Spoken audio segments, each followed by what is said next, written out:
Hello friends, how are you doing? Day 874. I'm at SFU Harbor Center downtown, and I just finished watching a preview of Passage to Freedom. And so it was telling stories of refugees, of the Indo-Chinese, I know people from the Indochina region, with the wars back then in the 60s and 70s. Man, some gut-wrenching stories.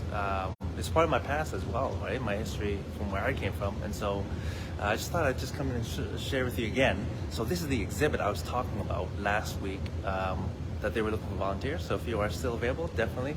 If not, just come out and check out the exhibit. And so this is a traveling exhibit. Let me show you. So it is presented by PCHC, Museum of Migration, stands for Pacific Canada Heritage Center. Okay, and so this exhibit specifically is the Hearts of Freedoms, and it's giving stories of Southeast Asian refugees. Okay, if you'd like to pause it, feel free later to read it. Man, powerful stories. And it's funding by the Government of Canada, some other foundations, partnership with other nonprofits and what have you. So there's a website down there if you like to learn more.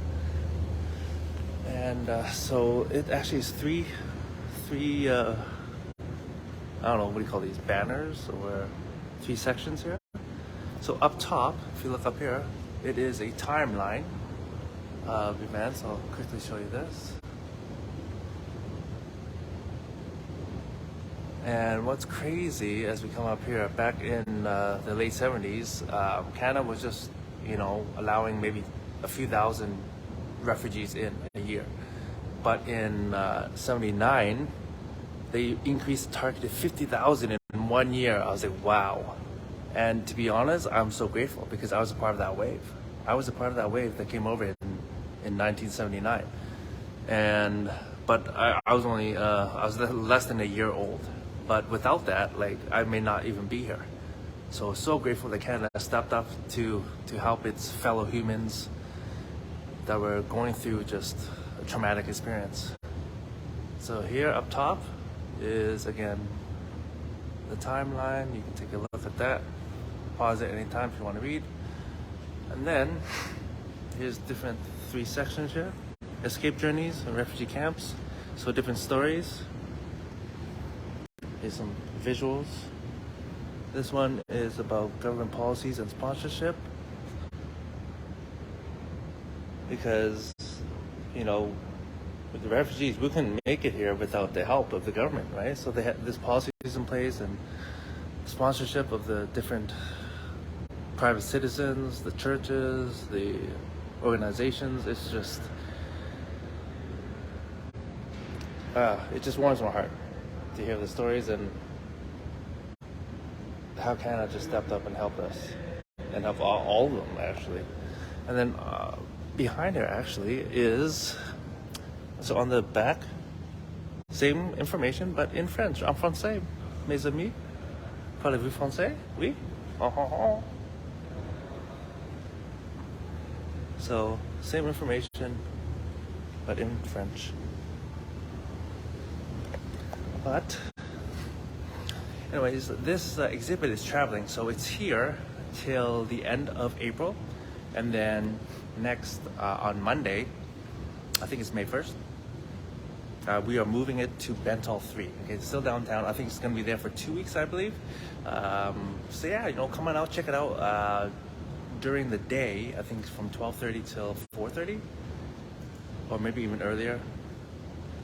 Anyways, if there's a volunteer here, you can actually ask them questions and they can help answer stuff. I'm supposed to help out, but this week's just really busy. So I should be at Bentall 3 next week a couple times at least to be able to help out and hopefully see some of you amazing people, answer some questions. Because yeah, I'm a part of these stories. Even though I was only a few months old, I lived through that traumatic experience. I can't even imagine the things that people went through. Just hearing the stories, it was heartbreaking. Another reason why I'm just so grateful to be alive and living in Canada, because so many people didn't make it. And so, yeah, you just gotta listen to the stories, read the stories, and just see. Maybe it's a reminder for some of you guys to be grateful to be living here. Like, I think sometimes perspectives, a different perspective, will add just shed a new light on your life and the life that you're living, and maybe the life that you want to be living. Anyways, I just thought I'd come in and share a little bit. Let me see. Maybe I'll just show you. Hone in on this, just in case maybe some of you aren't able to come out to any of these. You can potentially watch this live and pause it.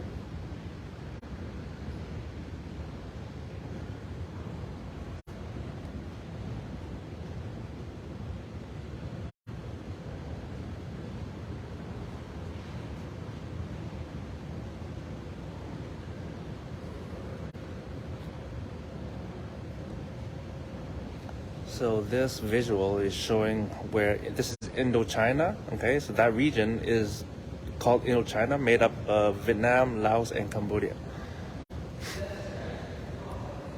And as you can see, the arrows showed where all the refugees were escaping to. So most people in northern Vietnam went out to China or to Hong Kong refugee camps.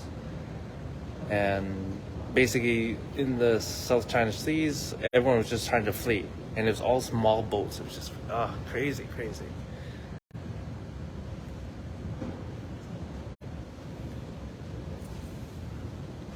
I like to actually read some of this later on as well.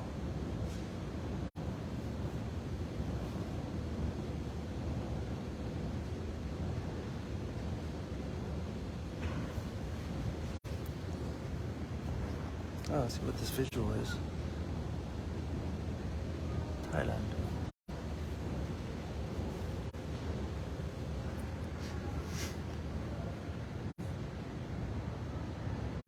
This is about government policies and sponsorship.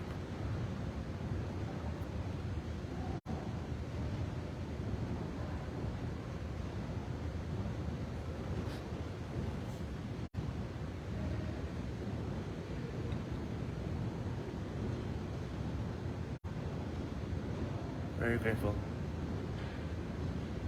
for all the people that helped us.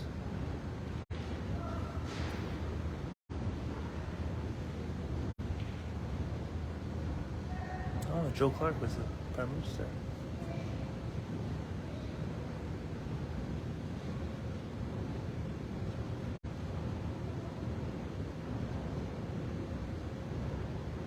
Oh, Michael Malloy. He was on the one of the VPABC's event a couple of years ago, on April 30th, sharing his side and his role moving all of the refugees, because there's so many things to factor. All the refugees is a different city, different culture, and when they came it was actually in the winter, and so they were all in flip-flops, shorts, and it was well, winter in Canada, and specifically mainly Montreal and Edmonton. Snow, very cold.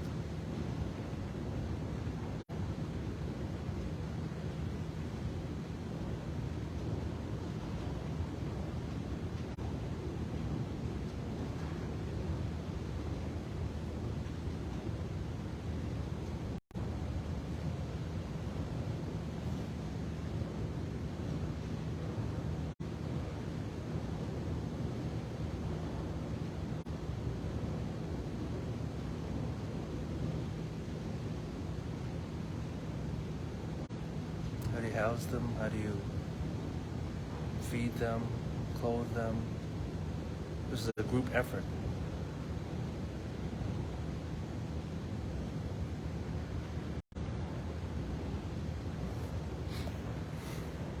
This is about, here we go, settlement and integration in Canada.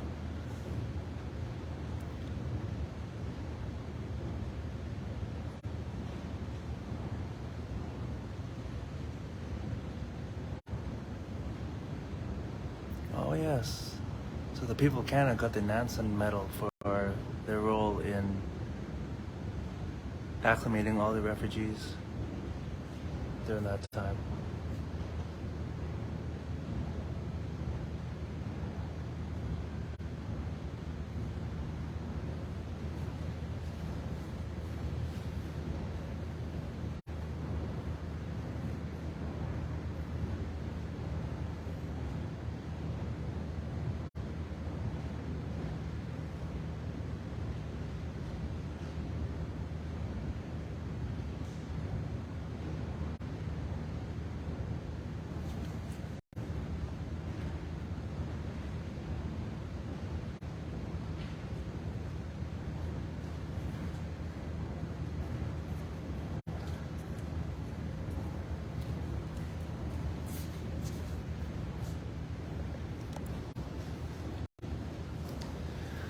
right, friends, that's all there is. 3 panels. I just want to come and share with you and let you know that it's available for viewing for the next few weeks. All right, go check out the website. I think it's phch-mom.org. I think it's the website. I don't think it's not here.